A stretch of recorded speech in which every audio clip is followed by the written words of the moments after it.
Now today's episode is going to be on this KTM 500 restoration project. Hopefully in this episode this bike should be pretty much finished. Now just before we get into this episode, I did put up a community post last week just explaining some of the delays we've had recently with the videos going out, and the reason behind that is we have been moving one of my main businesses, which has been a mammoth undertaking to get all the equipment and everything moved into a new facilities. That is pretty much now complete, so usual videos should commence again very soon. Now on the post I put on the community page last week, I did say I would give you all an update on all projects. So within this video, although we are going to be mainly working on this KTM, I'm going to give you a quick update on the other projects and where we're up to, just to refresh everybody's memory, where we're up to, what projects we've got on the go and where those projects are up to. So we have the i200 restoration project on the go at the minute. Now this has come on quite a long way. Pretty much this now is ready for putting the fuel tank in and getting this thing running. We've got everything pretty much bolted in now, engine wise, running gear wise is all on. We've got all the exhaust on, fuel pipes on, brake pipes on, all the axles are in, springs and everything's in, fuel pumps on. Pretty much all the running gear now on this car is in, and as you can see obviously the shell itself is painted. We've got the back lights in, the majority of the glass is in other than the door glass, and that's because the doors aren't ready for fitting yet. All the quarter glass is in, all the satin black trims on. We've got pretty much all the interior in. We've got the light bezels there which are painted, they just need the lenses putting in. Dashboard, steering wheel, steering rack, seats, gearbox, ignition barrel, clocks, roof liner, all now in this car. So as I was saying, this now is pretty much at the point where all we need to do is put the fuel tank in and basically bleed that fuel system up, and this thing should be ready to start on the button. We've also got all the brakes now bled up and all new pads in there as well. I'm hoping these discs should clean up once this car's had a bit of use. Obviously it has been stood for quite a long time, so the discs have got a little bit of rust on them. So that pretty much brings you up to date with the i200. And then in front of that we have the Rover. Now the Rover is actually sold. We did quite a bit of work on this. We got it running. We did a few other jobs on it. Freed the brakes off, got all the lights working, got the fuel pump working. As I said, we did get this running, and we swapped those big Weber carbs over for the SUs to get it running correctly. Now this car has sold, so this one will be going in the next week or two. That gets that out of the way, frees us up a little bit of space, and then we come down to this one. This is Kevin's i240 project. This again is coming on leaps and bounds. It come on pretty quickly. Engine in. This car actually starts, runs and drives. We've got all the front brakes bolted on this car. The brake conversion on this was a Lancia Delta Evo 2 caliper 4-pot Brembo with a BMW M3 disc, some custom brackets made for that. Again, engine and boxes in, starts on the button. We've got the glass in, and the front windscreen's in. We've got the quarter glass in. We're moving on to the back screen next on this once we've got this audio build done in the back shelf, just to give us better access to those speakers. Steering column is in. We've got the power steering conversion in on this as well. That's a Corsa B power steering conversion. Makes it a hell of a lot easier for parking and stuff like that. It's on the button there, so you can make it as tight or as light as you'd like it. Clocks are all in. That all works. Seat bases are starting to go in. Next thing for this is to start looking at the rear brake disc conversion. These are on a drum originally. This is a BMW 1 Series setup that we're putting on the back of it, and we have also done a 5-stud conversion on here as well, which gives us 5B120 BMW fitment, gives us a better option for brakes and wheels. Back lights are in, rear infill panels on, we've got a temporary exhaust on there as well, pedal box is all in, radiators in, radiator trays are on, shockers, springs, all that sort of stuff is on here as well. Seat belts are in, rear quarter cards are in, and we did also get the roof liner in on this one as well. And then we move on to the Ferrari 328 project. Now the delay with this car has been the interior. The interior on this car has been an absolute nightmare. I sent the interior away probably at least 7 or 8 months ago, maybe even longer. I'd have to look at the dates. I've had major delays with the interior man. He's really struggled for some reason with the interior on this. I'm not entirely sure why. Keeps saying he's going to do it and just never does it. So I've ended up now picking the interior back up, and basically all I've got is new carpet in blue. Nothing's been done with the seats, nothing's been done with the door cards, and basically other than the carpet, nothing else has been done on the interior for this car, which has miffed me off a little bit, to say the least, because of obviously the wait I've had for this, the promises I've had that it will get done, and it's just not been done. So obviously my concern has been there's a hell of a lot of money's worth of interior sat in somebody's shop that just isn't getting done. The last thing I need is for the interior to go missing, get damaged or whatever. So I just couldn't take that risk any longer. So I have had to take the interior back from that trimmer. I will be putting the carpets in, and I now need to find another trimmer who can actually get this interior done and just do what I need doing to it. Basically all I want doing now at this point is the door cards trimming on this car, because there is a couple of little rips in there. I did want the seats restoring and stuff like that, but it doesn't look like that's going to happen. So this will probably be the next episode to feature on the channel. Once this KTM's done, we'll probably get back on with the Ferrari build, start putting as much of this interior in as we can, at least get the carpets in, maybe put the seats and the centre console back in, clean it up the best we can, and let's just see where we get to with that. The running gear is pretty much done on this now. We've rebushed it all the wishbones back on, all suspensions back on. It does start as well and drive. We did the first drive on the last video. If you've not seen that, it's just a little bit further down the channel if you want to check that out, the first drive we had in this car. So now back to the job in hand, which is this KTM project. Now, as you'll notice there, I have now got the illustrious exhaust fitted. Now that took some finding. I've actually had to order this from Germany. I think it cost me £380, and then I got an import tax bill of about 90 something pound, £92, £96, something along those lines. So that come a little bit unexpected. Added quite a lot of cost to that exhaust, but I couldn't find one anywhere else. So at least we now have that. It is in pretty good condition. There's a couple of tiny little dings in there, but that is as good as you're going to find on this kind of bike. We are still waiting for the front mudguard. It's now been 6 weeks since I ordered that front mudguard. Still not adding updates on that. Just keep getting told it's been made to order, and basically it arrives when it arrives. So again, not great, but it is what it is. Can't find one anywhere else, and the mudguard that came on it, which was this one, just isn't right for the bike. It looks like it's off a YZ or something like that. It's far too modern for this bike, so that's definitely not going back on. Now, I have took delivery of the sticker set, which I ordered a good few weeks ago. That has now arrived, so all this is going to go on the bike, and pretty much that's what it's going to look like when it's on. And we also have a nice new seat cover there as well to suit that graphics kit. And then here I've bought a stapler, or a staple gun, whatever you want to call it, which will hopefully pin that to our seat base. So what we're going to start with here, guys, is getting these stickers on. Let's get as much of these on as we can. Hopefully these will go on well. Once we've got those on, get the seat cover on, then at that point possibly look at getting some fuel in this and actually getting this thing started for the first time since the first episode on its first start. So fingers crossed it does still run after the strip down. Let's get these stickers on. So not off to a great start here, guys, because these are actually incorrect. If you look at the way they line up, don't line up very well at all. I'm going to see if I can modify these to fit, but I don't think I'm going to be able to do that.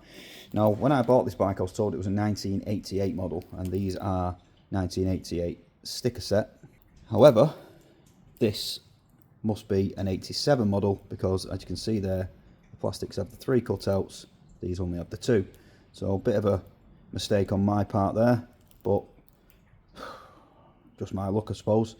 So we'll start with getting these tank plastics on. Hopefully these should fix. I think the tanks are the same, look like they line up all right. So we'll get these on. Hopefully everything else should fit, and it's just the radiator plastics that we'll have to reorder. So let's start with the tank.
So that is most of the stickers on now, guys. What we think? I think that's looking absolutely mint. Well happy with that. Now you notice there, the rad stickers are on. Now they are not the correct ones for it, but I've managed to just trim them out a bit. They're not perfect, but I've managed to get them to fit. So might have to reconsider those at a later date and see if I can find the correct ones. However, they will definitely do for now. Looks better than just having it plain. So with all those stickers now on, obviously we can't do the front mudguard because we haven't got that yet. Front mudguard basically just has the same stickers as the rear mudguard. So now it's time to whip this old seat cover off.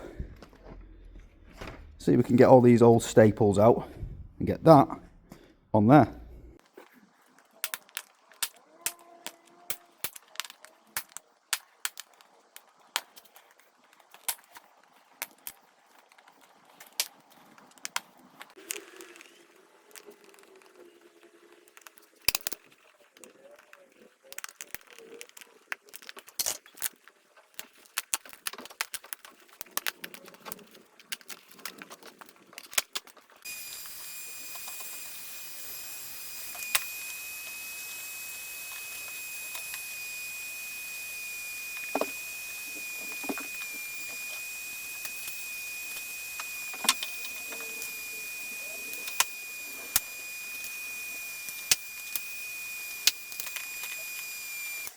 Right, so after a bit of a struggle, I have got the seat cover on. However, I am not happy with that at all. This rubber thing on the top here just doesn't want to stretch at all. And as you can see, there is quite a few creases in this. And also there's a little bit just in these corners that I just can't stretch around to get these to fold around the edge to obviously get rid of these little creases in the material. And also there's a couple of little creases in the back. I'm just not happy with the finish on that at all. And I think it is going to ruin the finish of this bike. So what I'm going to do is take that seat back off. I'm going to find somebody local, hopefully, who can fit that correctly, because I'm not happy with that one bit. So the next thing we're going to get onto is we're going to try and bleed these brakes up. To do that, we just need to pop the lid off this fluid reservoir. We're going to fill this up with fluid, try and pump the brake a few times, obviously crack the bleed nipple open, see if we can get some fluid just moving down the pipe and into the caliper, and then we'll start to bleed this up properly, and we'll do the same with the rear. So let's get some fluid in that. Let's see if we can get these brakes bled up.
Right guys, so that is the brakes bled up.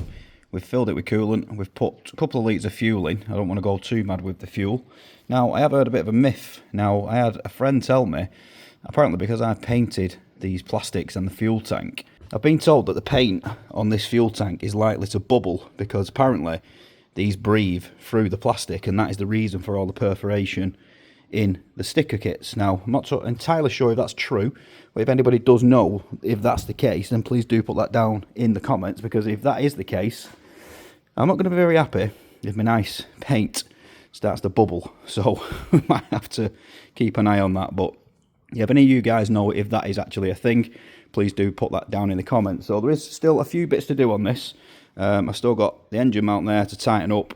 I'm just not quite happy with how this is sat, so I just want to, I've left that loose for now because I want to tweak these top mounts and just move things slightly to get this bottom exhaust bracket to fit a little bit better.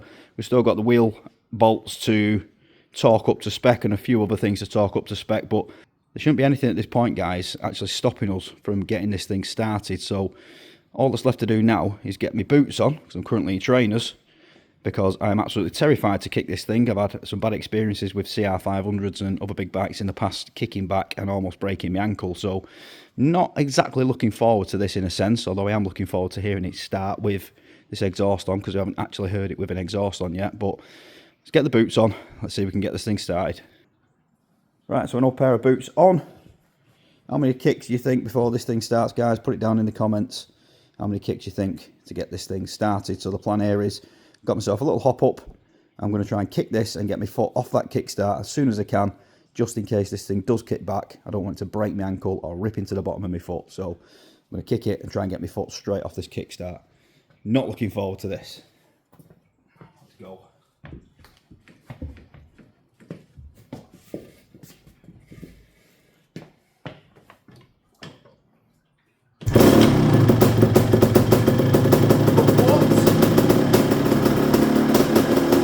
What's the chances of that? One kick again.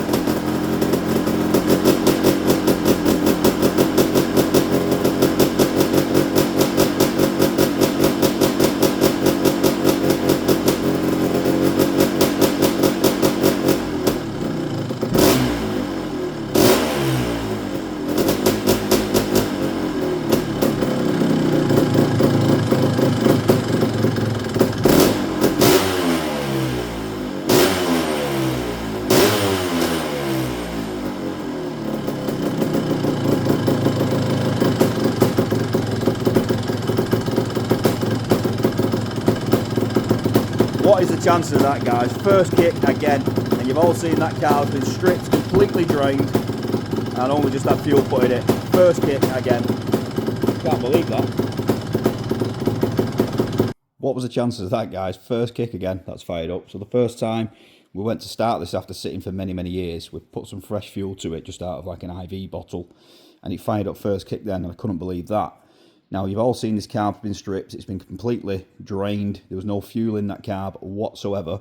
I've literally just put some fuel in the tank, turned the tap on, let it sit for a couple of minutes to fill that carb up, and it's fired up again, first kick. Well happy with that. So, just for test purposes, just for good measure, let's see if it fires up again, first kick.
there it is, guys. It's alive.